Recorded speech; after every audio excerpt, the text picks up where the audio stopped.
So, street level bureaucracy. The concept of street level bureaucracy is not new.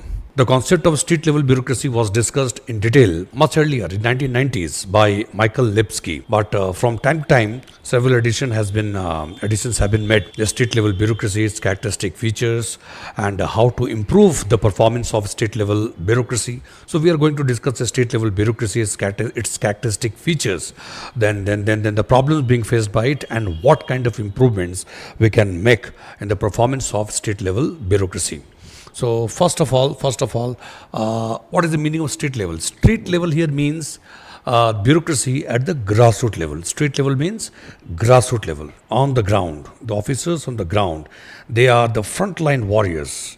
They are constantly in touch with the society, direct interaction with society. So providing goods and services, interacting them, collecting feedback, applying correctives. So when we talk about street level bureaucracy, we talk about bureaucracy which is working at the grassroots level, which is constantly in touch with society. They are the intermediary between the government on the one hand, or top bureaucracy, government on the one hand, and Aam Aadmi, common people on the other. This is street level bureaucracy. Street level means at the grassroots level, the ground level. And bureaucracy, in conventional sense, when we think of bureaucracy, we think of a system of government which is dominated by or which is run by their selected officials. Even Max Weber, if you know, students of public administration know very well, Max Weber's name is used synonymously with bureaucracy because no scholar in the world conducted so much of research on bureaucracy as Max Weber. So he was the first social scientist to study bureaucracy in detail, and then he developed an ideal model of bureaucracy, we know. Max Weber defined bureaucracy very simply as body of appointed officials. He just wanted to emphasize that bureaucracy consists of selected members, selected officials.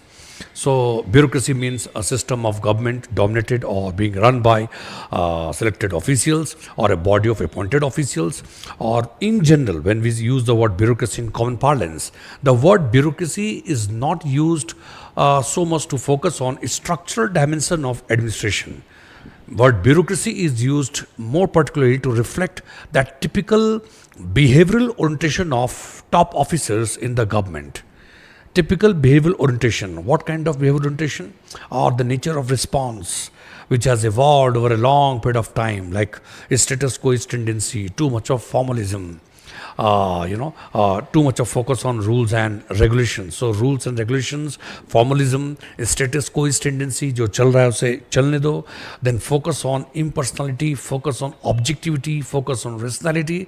So word bureaucracy in common parlance is used not to refer to that much of structure. It is used to refer to that behavioral orientation of bureaucracy. And fortunately or unfortunately, it is used generally in the negative sense. So that's why when we think of reforms, we often talk about debureaucratization. Debureaucratization does not mean doing away with bureaucracy. It means doing away with the evils of bureaucracy. So this is about bureaucracy briefly. We were not discussing bureaucracy here, but I am not willing to take any chance. So there should be a clarity regarding what I mean by bureaucracy and what you mean by bureaucracy. So bureaucracy, in the broader sense and conventional sense, it is about the system of government which is run by the officials, selected members, officials.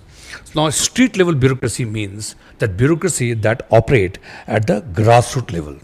So normally when we think of bureaucracy, the first idea that comes to your mind is that there are some officials occupying topmost positions in the administration, and bureaucrats are involved in policy making or drafting the legal proposals, or for that matter by issuing directions, conducting supervision, then getting things done, giving appropriate advice to the government regarding the political feasibility, administrative feasibility, financial feasibility of any decision, policy, programs or projects. So overall, when we think of bureaucracy, generally we think of the topmost officials occupying the topmost positions in administration, and their role is more concerned with cogitation, thinking, observation, analysis, taking decisions, supervising and issuing directions, process, then supervising whether or not things are being implemented, then considering the feedback collected by their subordinates and submitted to them,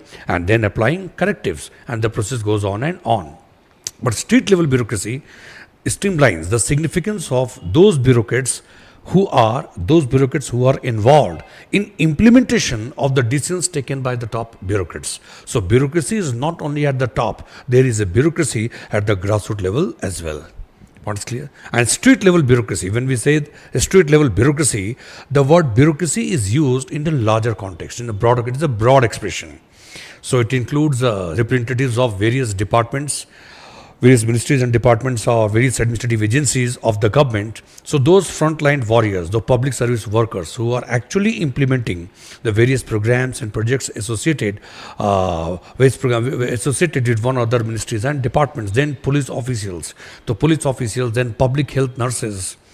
So public health nurses, police officials, representatives of various departments, and many other, social workers. Social workers, they are integral part of the process of implementation, which is carried out by different institutions and agencies for the welfare, development, and security of the society, whether it is related to public health or education or social justice or women empowerment or child development. So there are various programs and projects related to various ministries and departments, and these are implemented by a group of officials. We call it a street level bureaucracy. So street level bureaucracy is a broad expression. It is not to be seen in a very narrow and conventional sense of consisting of only civil servants. So it includes civil servants in a very specific sense. Civil servants, along with that, the police officials, or for that matter, the social workers, and then public health departments officials, and agriculture or irrigation or social justice empowerment, all those frontline workers, the grassroots level workers who are involved in the process of implementation, they put together constitute a street level bureaucracy. Howsoever good your plans, policies, programs, and projects may be, howsoever good it may be in terms of prudence, in terms of rationality, in terms of its anticipatory flair, but it is bound to fail. It's bound to fail in terms of accomplishing objectives, bound to fail if implementation is not done properly. So therefore, policy formulation and policy implementation, both of them are interdependent, interrelated, and in togetherness they constitute two components of one integrated cyclical process. So street level bureaucracy, basically the concept emphasizes, streamlines the significance of that bureaucracy at the grassroots level, a significance of that group, that community, that group of public service workers, that they are actually the connecting link. They are the frontline warriors, the frontline workers.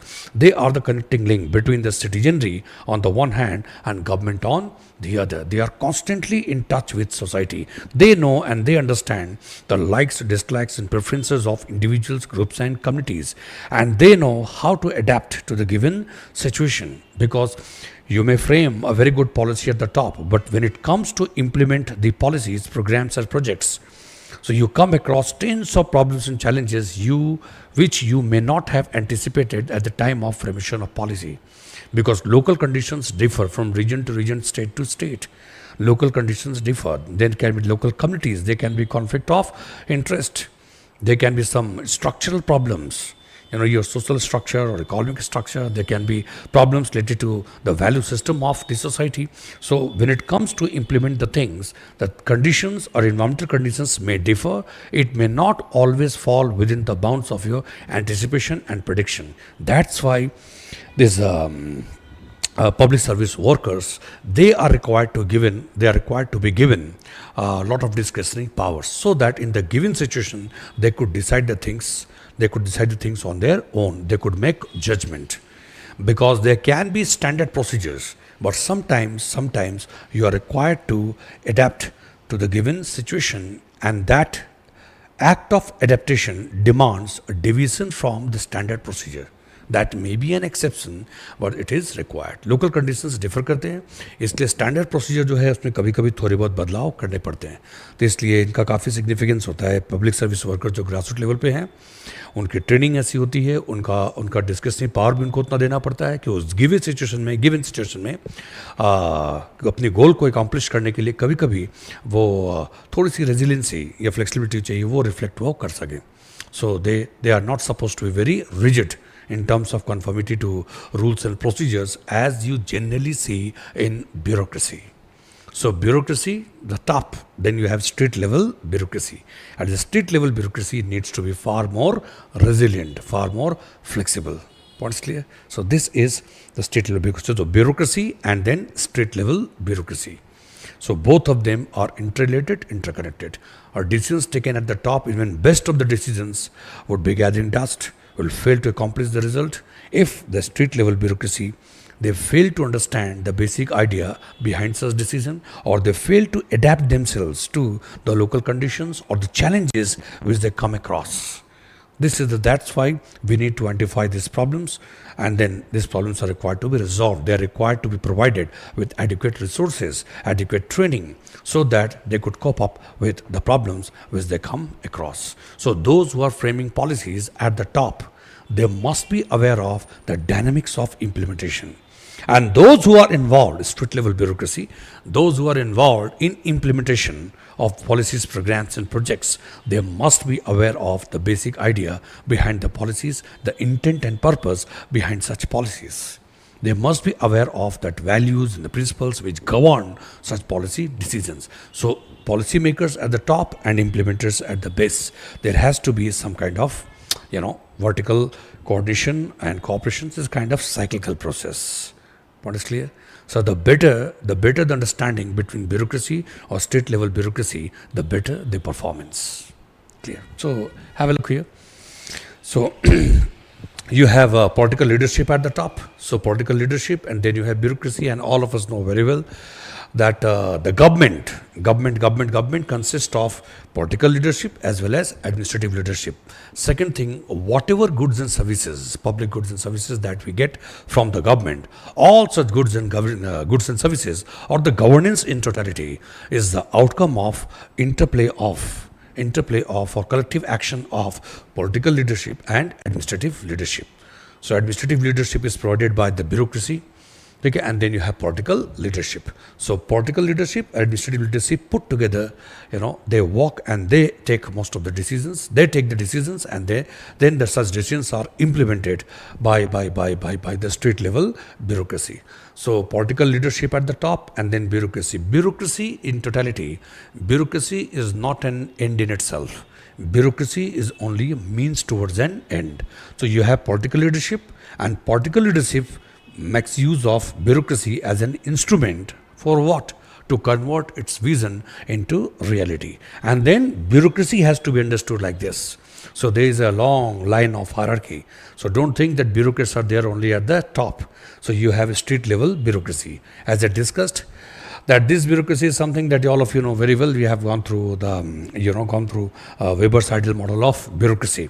Point clear? So they take all major policy decisions. They take major policy decisions in consultation, policy decision in cooperation with the political leadership. Final call is always of political leadership, but bureaucracy drafts all such proposals. Bureaucracy, they identify the problem to be addressed, and accordingly they collect intelligence. On the basis of such intelligence, different courses of action are designed by the bureaucracy, and they make an assessment of pros and cons, merits and demerits associated with different courses of action, and then they suggest that a particular course of action in the light of the given value system, that course of action is likely to maximize the interest of the government, or is likely to lead to accomplishment of goals with highest level of efficiency and effectiveness.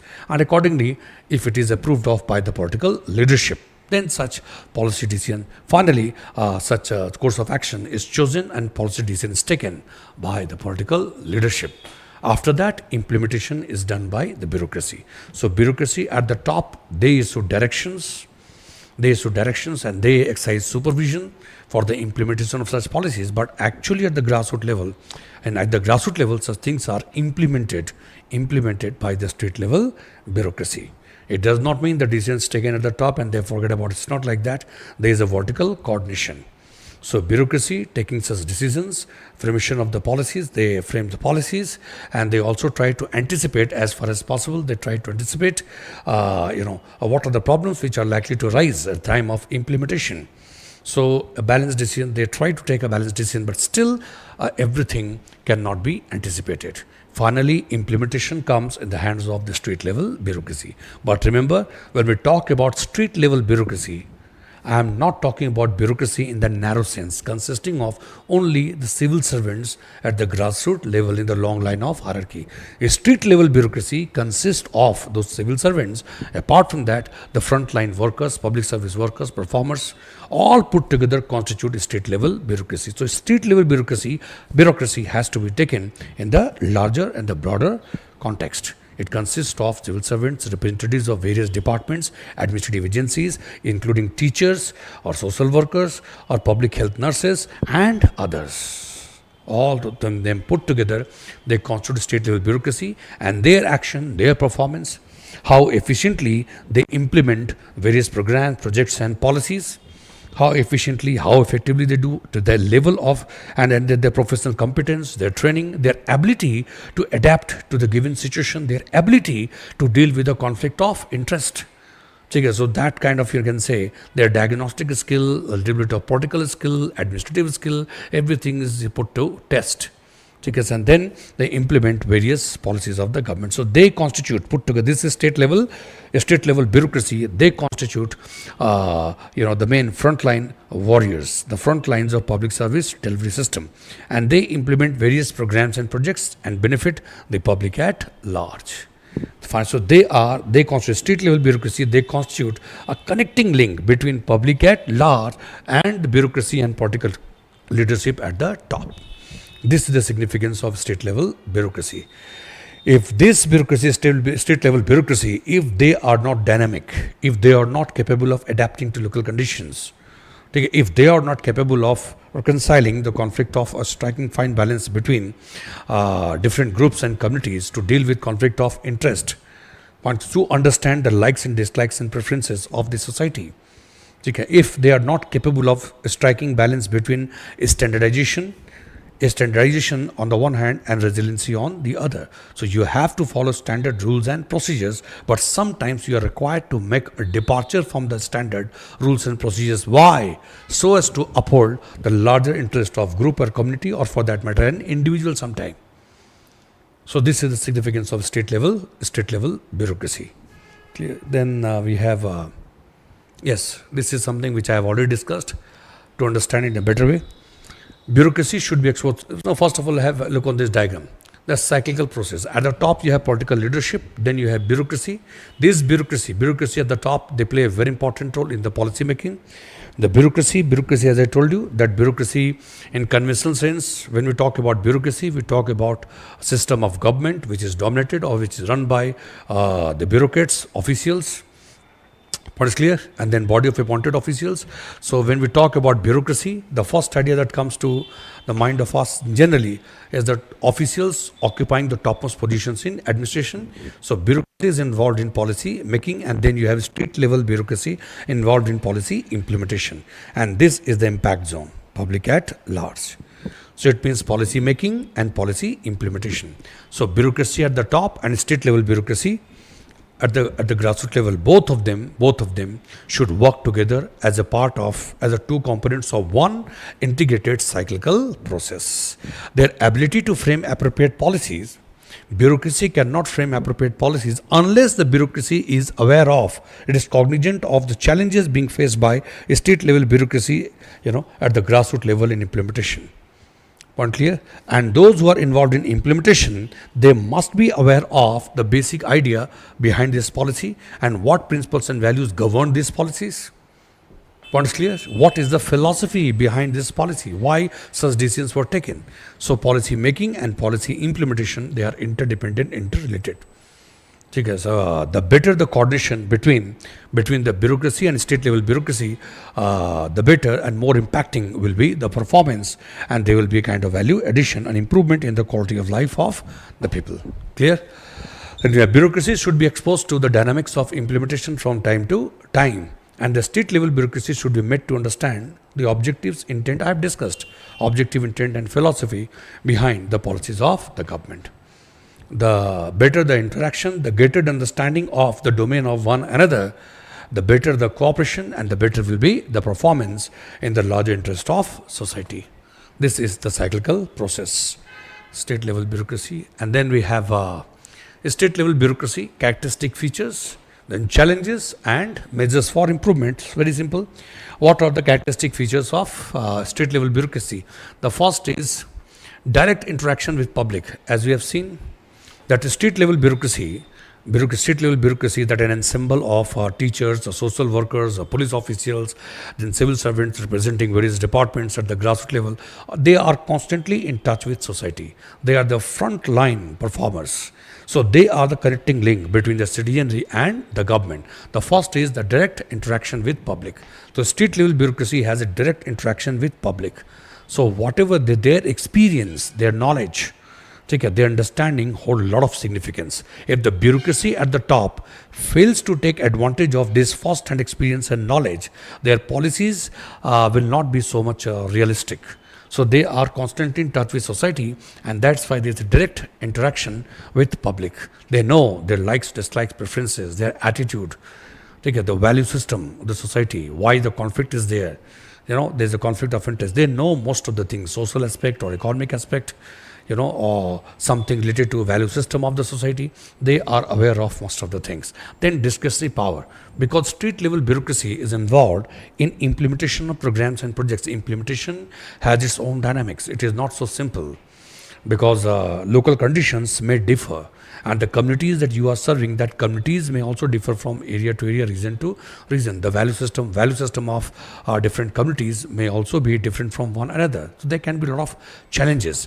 So therefore, discretionary power, bureaucrats, state level bureaucrats, they are given. This is one of the characteristic features of a state level bureaucracy, that state level bureaucrats, they are given adequate discretionary power so that they could make judgment on the spot.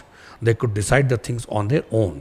They are much better placed compared to the bureaucrats at the top to understand the situation, to analyze it, and then to analyze it, to understand, and to respond to the same in the appropriate manner. So that's why they are required to be conferred with a lot of discretionary power. Remember, discretionary power is not arbitrary power. Discretionary power means that there is some boundary of convention. There is broadly a boundary of convention or some laws, rules, regulation, generally acceptable practices or norms within the bounds of which you are allowed to exercise your knowledge, your wisdom, and to decide the things. So state level bureaucrats, they are conferred with wide discretionary power, then autonomy and independence. They are given a lot of autonomy to decide the things, because they come across different kind of cases, something which was never seen in the past. So if they are made to seek direction from their seniors every now and then implementation will become a very difficult thing. So that's why they are conferred with a lot of independence, autonomy. You make your personal assessment. You make a personal assessment of the situation. So on the basis of personal assessment of the situation and their professional experience, their ability to anticipate things, their understanding of the past trends, so they decide the things on the spot. So a lot of independence and autonomy is required to be given to them. Agencies at the grassroots level must be capable of adapting to the changing environmental conditions or different conditions. You have then high workload and resource constraints, a normal thing. The street level bureaucrats, they are exposed to such kind of limitations. They are expected to perform on many fronts. They are required to implement various programs and projects, but they generally suffer from limited resources. So limited resources and huge demand for different kinds of services. So they generally face this kind of problem. So high workload and resource constraint, it demands that they work very prudently. They prioritize the things. They utilize the resources very meaningfully, very effectively, something like this. Then you have coping mechanism.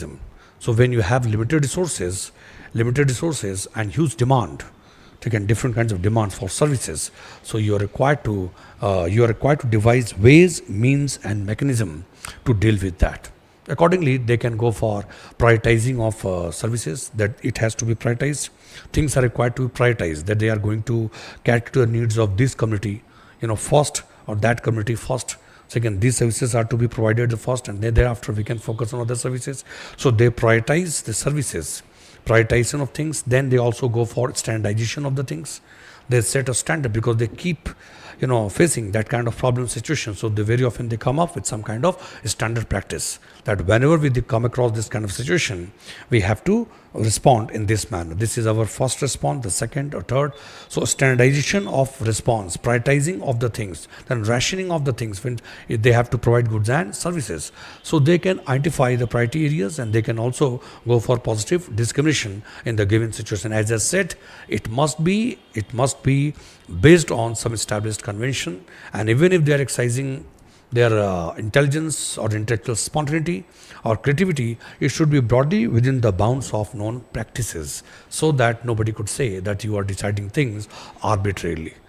Clear? So you have to devise various means and mechanism to deal with that pressure. So characteristic features of state level bureaucracy: direct interaction with the public, then they have discretionary power, then independence and autonomy, and they devise various means and mechanism to deal with that, and high workload and resource constraints. And what are the challenges? Quite simple. The resource challenge, as I discussed, the main challenges for state level bureaucracy is resource constraint. They have limited resources, and they have to cater to the needs of a large chunk of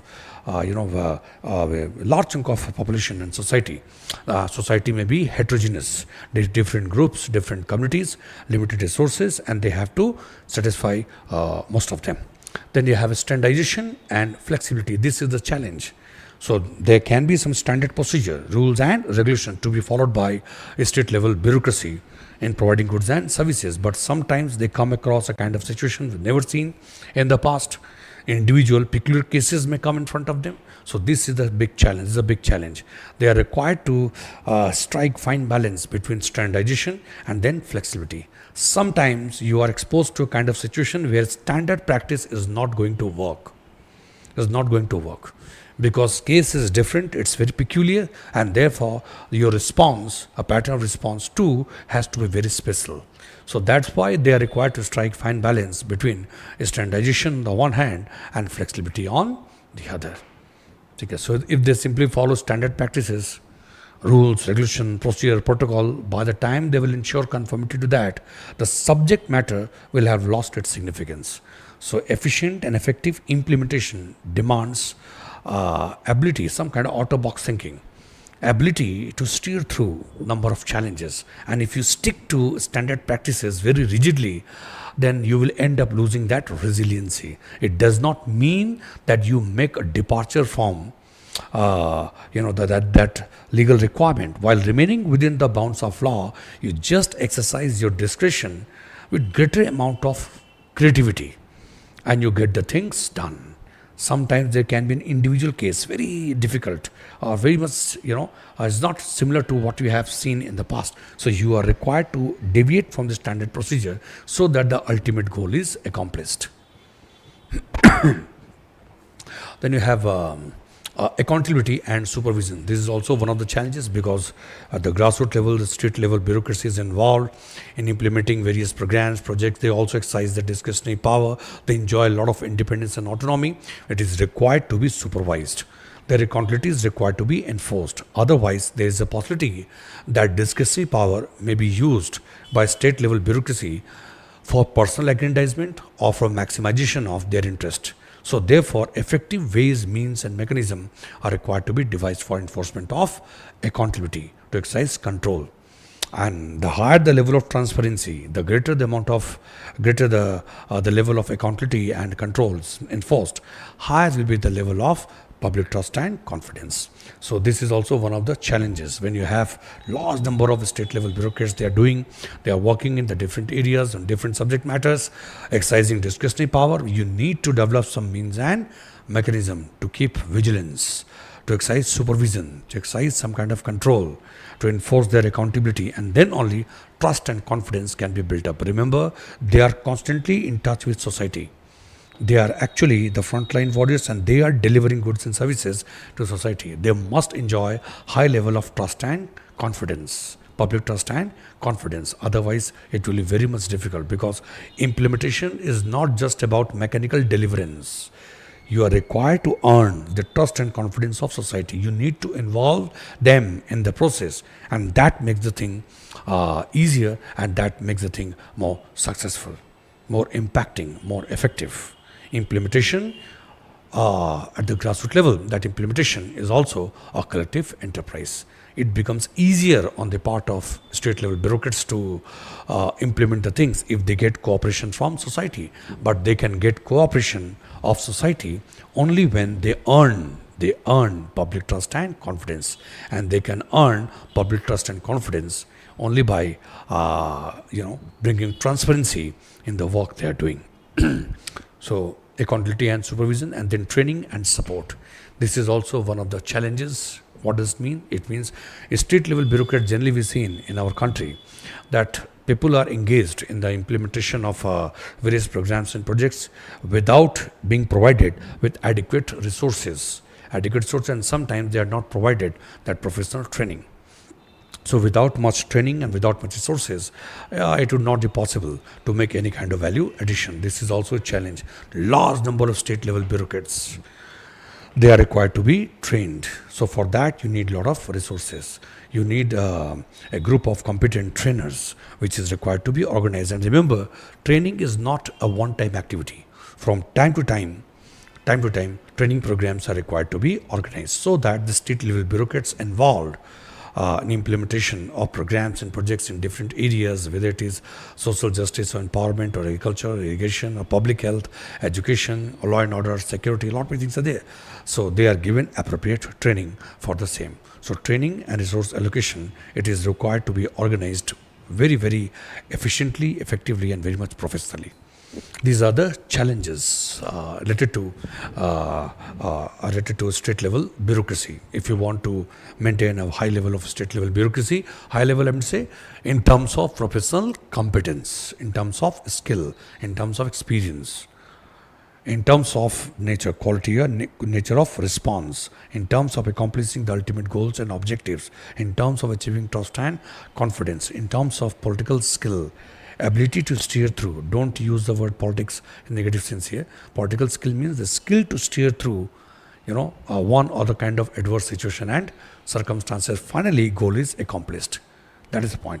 And then measures for improvement related to challenges, better training and professional development of state level bureaucrats. They should be given general training and then specific training depending on the subject matter which they are associated with. Then you have professional development, and from time to time, it is just not enough, as I told you, to give training. From time to time, orientation courses should be organized so that they are developed as professionals. Then you have improved resource allocation, quite simple thing. Resource allocation has to be improved. Whether it is a matter of financial resources or tools, techniques, technology, all such things are required to be provided. Then enhanced supervision and oversight. So state level bureaucracy, they're doing well, fine, but we cannot rule out the possibilities of corruption or inefficiency. At the grassroots level, if you see that kind of inefficiency or corruption, then not only division will take place or goal accomplishment will be difficult, but you will end up losing public trust and confidence. So that's why enhanced supervision and oversight. Today we are living in the era of digital governance, so it is not so much difficult. We can make use of digital infrastructure. We can make use of creative use of information technology so as to ensure that activities, various functions are properly controlled, they are supervised, and any kind of deviation is identified. You have real-time data, so you identify the problems or any kind of deviation and you apply correctives. So this is enhanced supervision and oversight. And finally, citizen feedback mechanism. However good your system may be, but it has to be made cyclical in nature, that you are providing goods and services, but you need to collect feedback from the beneficiaries. Only they can tell you what is happening here. What is clear? So that's why feedback mechanism has to be strengthened, has to be made more efficient. so that from time to time you collect feedback from the people, from the citizenry, how things are being implemented, and accordingly you can apply correctives. This is all about state level bureaucracy. State level bureaucracy constitutes one of the most important components of public administration in totality.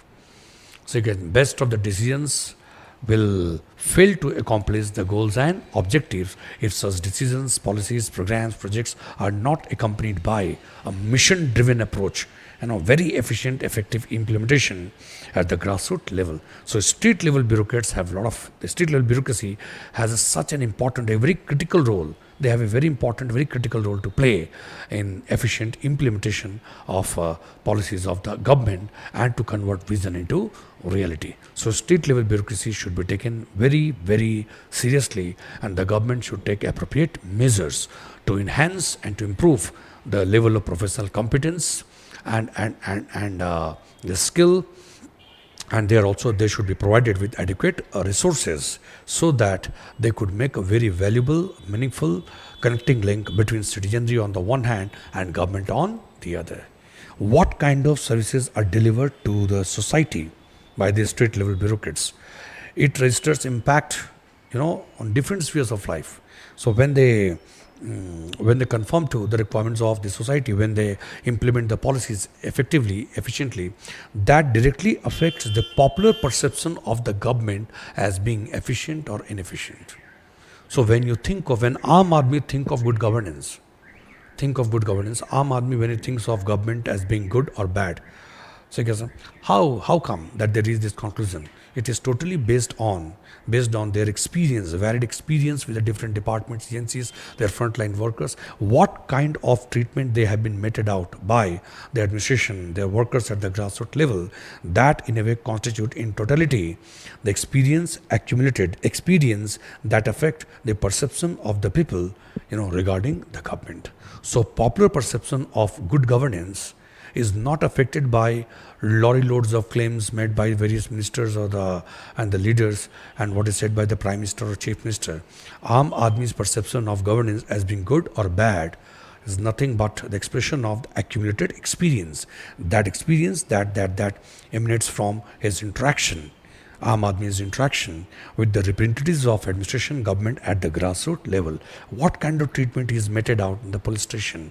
What kind of treatment is meted out? What kind of services are provided by the officials or the workers and the Nagar Nigam or the corporation? Then what kind of treatment is meted out in the government hospital and the post office or other places? All such experiences put together in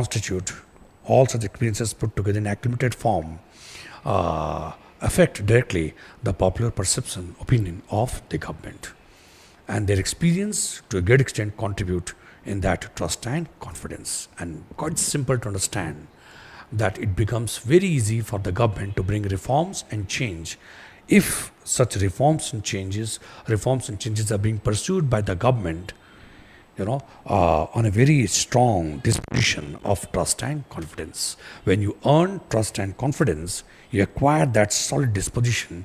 Herefrom, it becomes easier for you to orchestrate change and development. There will be list of resistance and more of support. That whatever changes the government is willing to bring, it must be people who think that it will be in their interest. So that's why they will cooperate with government and they will support the government. The street level bureaucracy, therefore, has a very important role to play in the larger context of administration and governance. The government, Modi ji कई तरह के programmes project लेकर के आएंगे, एक vision लेकर के आएंगे. ठीक है, विजन है भारत को एक विकसित राष्ट्र बनाना है, 2047 तक बनाना है. टॉप ब्यूरोक्रेसी इन्वॉल्व है, नीति आयोग भी इन्वॉल्व है. सारी बातें अपनी जगह पे अच्छी हैं, लेकिन स्टेट लेवल ब्यूरोक्रेसी के इंपॉर्टेंस को समझना पड़ेगा. ठीक है, आज भी अधिकतर समस्या, greater part of the problem lies not so much in terms of laws, not so much in policy making. A greater part of the problem lies in implementation. Is found to be associated with implementation. That's why state level bureaucracy needs to be taken very seriously by the government, central government or state government. What's clear? Thank you.